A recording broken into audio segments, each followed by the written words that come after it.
They galloped out of the Hollywood West and into our hearts. And those dusty memories are still alive for many of us. They left us truly happy trails. Leonard Sly and Frances Smith, better known as Roy Rogers and Dale Evans, the king of the cowboys, the queen of the West. They are so famous that you don't have to say Roy Rogers and Dale Evans, just say Roy and Dale. One of the most successful Hollywood movie couples in history. Music, I think, is what brought them together. With over 100 films to their credits, a successful radio show, and a hit TV show. But in the shadows, behind the spotlights, this famous couple faced some of the most heart-ripping tragedies any human could bear. That rattled their faith and demanded everything they could possibly muster.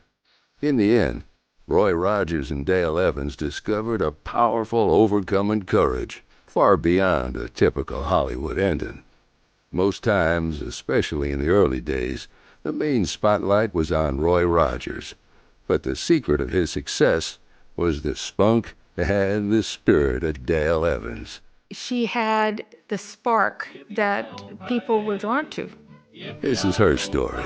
Dale Evans, Beyond the Happy Trails.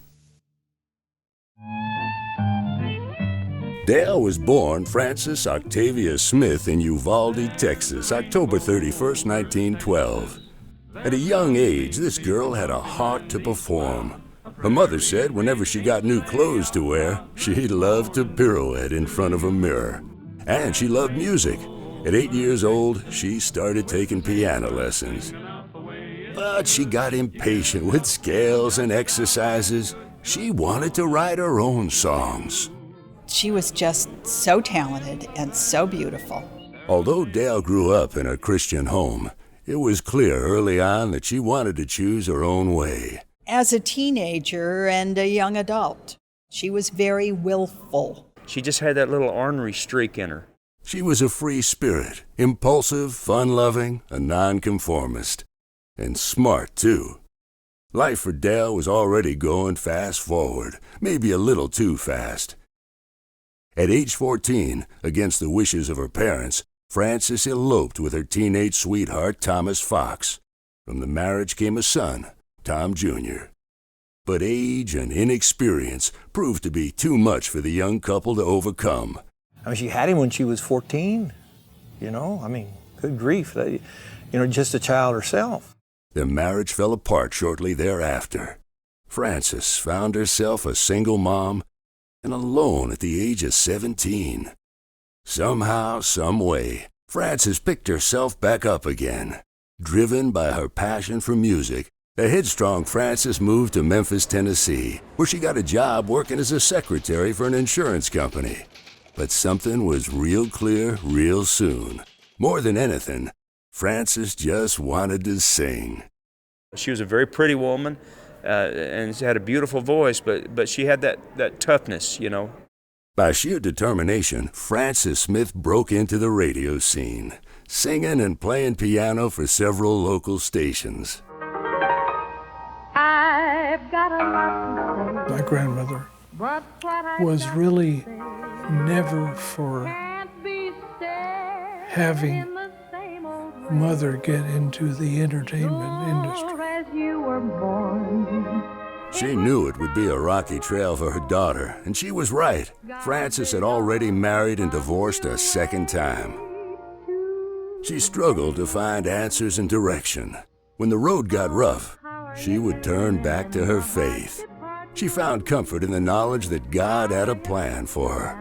But it was hard to let go of the reins. Being confined to one way was very difficult for her and something that she just didn't really accept. Bruised but not beaten, Frances landed her first well-paying job at radio station WHAS in Louisville, Kentucky. She started out using the stage name Marion Lee, but the station manager insisted she go with something a bit more catchy, something like Dale Evans.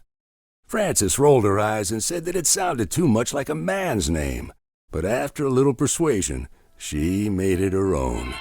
Things were falling into place for the budding young star, and in 1937, she met a pianist and orchestral arranger, Robert Butts.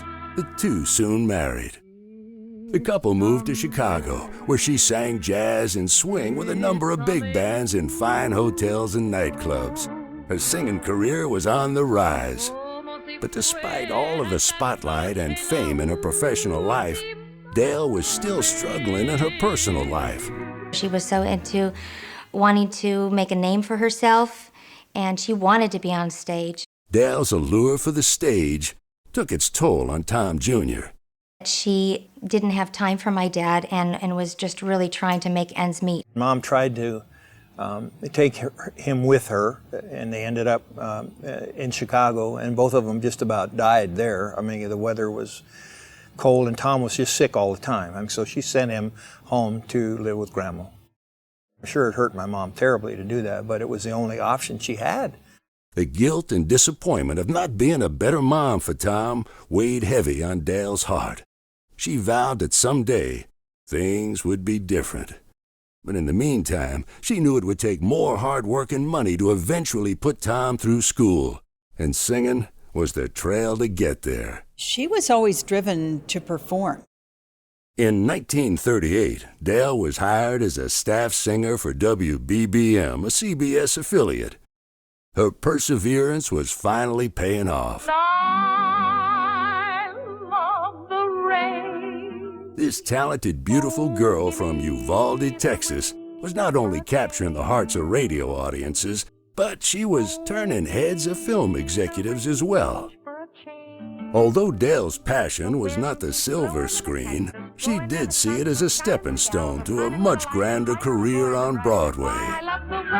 She was an ingenue. She wanted to be the big band singer. She came out to California to work in Busy Berkeley's musicals. In 1940, the 28-year-old Dale landed a screen test and flew out to California. Her agent, Joe Rifkin, was astounded at how young she looked. Joe insisted that Dale lie and claim she was 23. But Dale exclaimed that was impossible because her son Tom was 13. They told her that you can't mention the fact that you have this son. Joe suggested that Dale send him away to school. Dale refused. So Joe said, well, can he pose as your brother? So she came to me and explained the situation. And I said, well, whatever is necessary, do, and I'll understand it. So I became her brother. Dale reluctantly went along with the charade and received a contract with 20th Century Fox. In 1941, the United States was pulled into World War II. Like other stars at the time, Dale got involved in the war effort by doing over 500 shows for the USO and the Hollywood Victory Committee, entertaining servicemen in the military. During the next year, Dale appeared in only 2 minor films. Her contract with Fox was dropped after 1 year. Frustrated and disheartened, Dale felt her career had hit a dead end. Her agent left her to join the Army, and the lie she continued to harbor about Tommy being her brother and not her son still haunted her. But Dale reached for that inner strength. She found a new agent, Art Rush. He landed her a job on the popular Chase and Sanborn Hour, alongside such actors as comedic genius Edgar Bergen. Dale's national exposure led Republic Pictures to sign her to a 1-year contract. Like every Hollywood studio in the 40s, Republic Pictures was going full force in the production of the singing cowboy westerns. Gene Autry's movies had been a huge success, and in the wake of the country's Great Depression, audiences escaped in the tales of the patriotic gunslinging heroes. You got to go to a cowboy movie on Saturday. It was a way of taking your mind away from the things that were going on. The Western, among other things, is the good against the evil, with the good always winning out.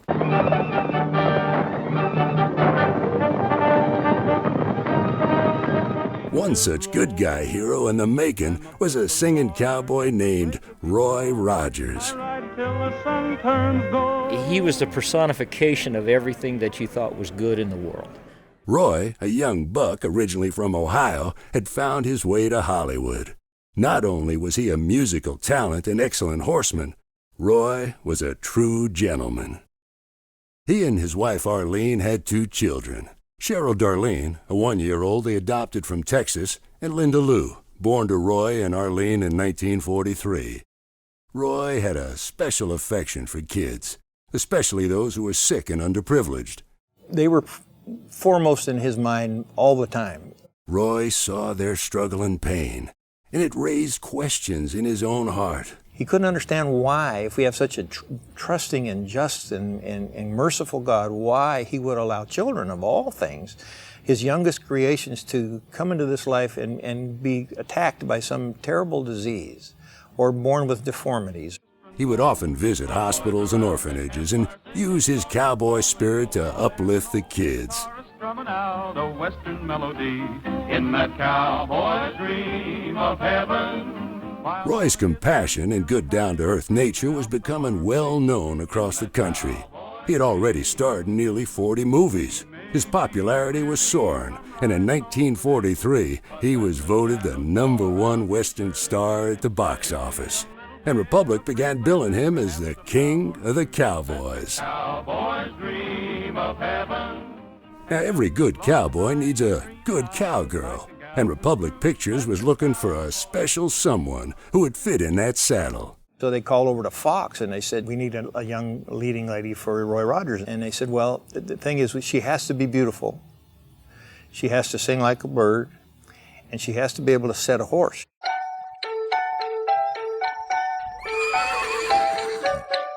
Well, 2 out of 3 ain't bad. And after a couple of rough rides and after a few tips from Roy, Dale got the hang of it.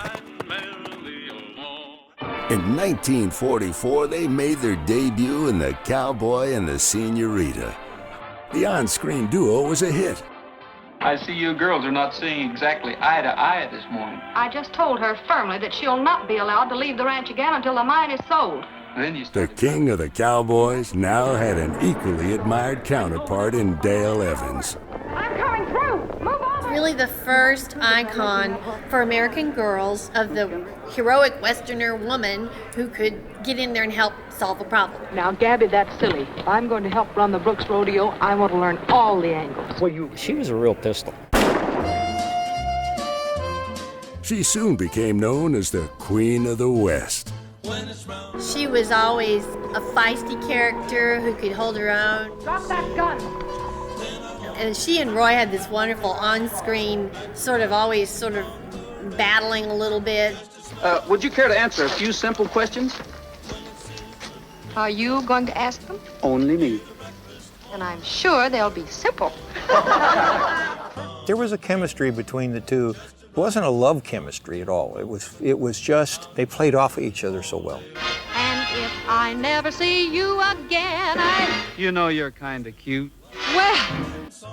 The success of The Cowboy and the Senorita fueled the fire for more movies. A rich bond and friendship formed among the cast of characters. 8 more westerns followed with much the same team.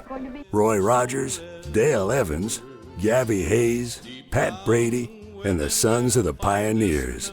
And of course, Trigger and Bullet too. All total, Dale and Roy would make 28 movies together. Roy was at the top of his game, and Dale was headed for superstardom. But the fame and fortunes of show business were not without a price tag. Long hours and opposite schedules were the demise of her 3rd marriage, and in 1945, Dale and Robert divorced. Not too long afterwards, the trail of tragedy would also find its way to the Rogers door. 8 days after the birth of Arlene and Roy's 3rd child, Roy Jr., also known as Dusty, Arlene died suddenly of a blood clot. For my dad, it was devastating. He has 3 kids and King of the Cowboys, and 1946 was the height of the man's career, and then all of a sudden overnight he finds himself a widower with 3 young'uns and absolutely nobody in his life at that point to take care of us kids. Once the shock wore off, Roy found great help and support from his family and friends. As hard as it was, the king of the cowboys lifted his head and pushed forward. A busy schedule of movie making, rodeo appearances, and radio shows turned out to be a blessing in disguise. It helped take Roy's mind off of the sadness. Dale would often appear with Roy, and the two spent many hours talking about their trials and tribulations. Although they were quite opposite in personality, they found that they shared similar values and convictions. There seemed to be some higher force at work pulling them together. They started from 2 ends of the planet, and they just started coming together. They were just 2 totally different, opposite people who had this magnetism for each other. In 1947, Roy asked for Dale's hand in marriage. The news spread fast and turned out to be bittersweet when the press broke the story that Tom Jr. was actually Dale's son and not her brother. The secret that Dale had kept locked up for many years was finally out. What looked to be a scandal turned out to be a blessing. Dale was free from the lie. She could move forward in truth. And Roy and Dale were married. Everything was put in place as a divine-guided 2 lives that converged. It just had to happen. When she married Dad, she knew she was going to inherit an instant family. The couple was overjoyed to start their new life together. But Dale also knew there were challenges ahead. Roy continued to work long hours at Republic, and Dale became a full-time wife and mother. They saw very little of each other, and Dale began to feel a deep loneliness. It left her with more questions than answers. She felt it was time to re-examine her faith. When he and Dale first met, she was much further along the way in terms of believing in God in a general way than he was. Dale found more than just comfort in her search. She found new life. When she came to the Lord, the focus came off of her, and everything she did really had a purpose. To Roy, the change was obvious. He was intrigued because she was so happy.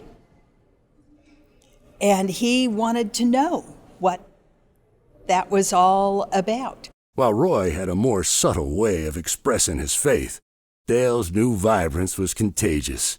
Soon, he too would experience a spiritual rebirth. I know that the cross came to have a deep meaning for him. The team of Roy and Dale was maturing and strengthening, and their popularity followed in step. They just kind of exuded respect. Everything they did was had a moral value to it. Roy Rogers and Dale Evans set an example for the world. They projected exactly what they were: decency, honesty. I think they set a precedent there for what to strive for. They never made a big deal about their life being more special than anybody else's, but yet they were so clearly confident in who they were too. In early 1950, the couple received some surprising and thrilling news. Dale was pregnant, and in August she gave birth to a baby girl she and Roy named Robin Elizabeth. Their excitement and hopes quickly turned into concern as they discovered Robin had Down syndrome. The doctors told them, go put her in a home, go put her in a hospital, because at that time that's what you did. They said, oh no, we're taking her home. She's obviously here for a reason, and she's our little angel, and we're going to love her. Dale and Roy soon learned how blessed they were to have Robin in their lives. She was a special gift and taught them simple love and simple joy. The following year, Dale and Roy took their act from the silver screen to a new venue. The Roy Rogers Show, Starring Roy Rogers, King of the Cowboys, Trigger, his golden palomino, and Dale Evans, Queen of the West. With Pat Brady, his comical... The TV show was as popular as their movies and ran for 6 years. It was during this time that their trademark song came to life, written by Dale. Happy trails to you. Happy Trails is the greatest theme song that was ever recorded. Just 1 year into their new venture, little Robin became very sick. And there's a lot of influence about what happened with Robin in the song. 2 days before her second birthday, Robin died. Some trails are happy, while others are blue. There's a lot about overcoming and coming to a point of joy even though there's tragedy. Here's a happy one for you. I remember Mom and Dad, the day she died, I think they spent at least 10 to 11 hours out in the carport, just holding each other and crying. In the midst of their grief, Dale picked up a pen and started to write.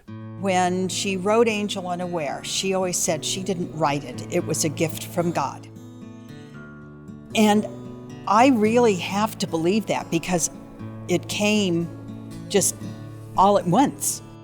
She told Robin's story from Robin's perspective. The book became a bestseller and was the first of many books that Dale wrote. It changed millions of people's lives.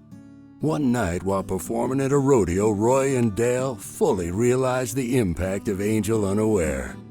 The spotlights went over to the crowd, and Down syndrome kids and their parents and their relatives and their friends and other people with physical challenges streaming down the aisle, coming down to the railing and waving at Dale Evans and Roy Rogers saying, "Thank you, Dale. Thank you, Roy, for bringing us out into the light." The gift of Robin had blossomed and multiplied. In the healing that would follow, Roy and Dale were moved by the blessing that Robin had been to their lives. I think she just made my folks' heart tender to kids in a way that they hadn't been before. And they just decided, well, if we can't have any more of our own children, then we'll adopt.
In 1964, Roy found out he needed surgery for his neck. All those years of horseback riding, speedboat racing, and mountain climbing had taken their toll. Roy's operation was a success, but his recovery was extremely difficult. The same day Roy was transferred into a convalescent home, the family received some heart-wrenching news. While on a mission trip to Mexico, 12-year-old Debbie was killed in a bus accident. Dad was really hurt. Why in the world was she taken? Roy was in the hospital, so he couldn't come to the service, nor could he come home to be a part of it. Before they had a chance to fully come to grips with Debbie's death, their faith would be tested again. Less than a year later, their son Sandy, who was fulfilling his dream to serve in the military, accidentally choked to death while stationed in Germany. Like any mother losing a child, it was horrible. Dad was especially upset over it, and again questioning, how much more, God, do you have to lay on us? 3 times for my mom and dad. You're not supposed to bury your children. In anguish and in grief, Dale stood firmly in her convictions. She understood that her faith was not going to be torn apart by this. That was a moment that I saw them function together in the depths of their relationship and their marriage. I was amazed and impressed at how her confidence in God got her through the loss of children. I mean, one of the worst tragedies that anyone could have. She kept her family together and helped Roy, who really was having a hard time with it. Her attitude during the death of those 3 influenced Dad greatly. And he said, "You've got something that I need." And he accepted the Lord too. I'm very sure for Roy that as he entered into relationship with Jesus and understood Jesus' suffering for him, the same kind of suffering that he saw in the world around him, that he could understand that God resolved all suffering and that by the resurrection overcame it. Mom and Dad particularly, I know, clung to the fact that something good had to come from whatever was bad. Out of the ashes of tragedy, Dale found inspiration. Out of those deaths came beautiful books that Mom had written. Shortly after Debbie's death, Dale wrote a tribute to her daughter. All of the proceeds from Dearest Debbie went to World Vision, the organization that had originally brought Debbie from Korea to the United States. To honor the memory of her son, Dale also wrote Salute to Sandy after she and Roy did a USO tour in Vietnam. She was inspired by the troops' discipline and loyalty in spite of the suffering they'd experienced. She donated the royalties to Campus Crusade for Christ. In the years that followed, both Dale and Roy shared their triumph over tragedy with millions and spoke about how the grace of God had pulled them through. I realized that their faith was real because of their many trials, through the loss of children and tragedies. Maybe the fact that they were in the public eye and people saw how they came through these kinds of tragedies, realized they had to have something. The faith they were professing was what was carrying them through. She never preached and drilled you with her faith, but she lived it. Roy and Dale were heroes on the radio waves, on the silver screen, and on the television screen. But most importantly, they were heroes in real life. They enjoyed life, they shared with others, and they were one of the most influential people in this world. That's the beauty of Roy and Dale. They brought people into their home and made them family. They remained steadfast in their convictions and in their love for each other. I saw real love between her and Dad. I've heard him say many times, if it weren't for Dale, I wouldn't have made it. The marriage of Roy and Dale lasted over 50 years. In July 1998, Roy Rogers, king of the Cowboys, passed away at the age of 86. Dale continued on with her ministry. In addition to books and songs, Dale also hosted a television show called A Date with Dale. She would often say how she felt like she hadn't done enough in her life. It was always, what more could she do? The Lord had given her the opportunity to be in a position to influence other people, and she used it wisely. I think she would have liked to have stayed around to even do more. In February of 2001, Dale Evans, Queen of the West, passed away peacefully at the age of 88. A wife, a mother, a friend, a Christian ambassador. I knew that her faith had seen her through all the way. She taught us how to laugh and love, how to sing and pray, how to cry and stand firm in faith. Her special life and the way she lived it will forever inspire. Life isn't easy, and Dale Evans proved that there are ups and downs and bumps, valleys, peaks. She wrote one of the most famous songs in the world, wrote it in a few minutes because she needed a song for the show. Happy trails to you until we meet again. Happy trails to you. Keep smiling until then. Who cares about the clouds when we're together? Just sing a song and bring the sunny weather. Happy trails to you till we meet again.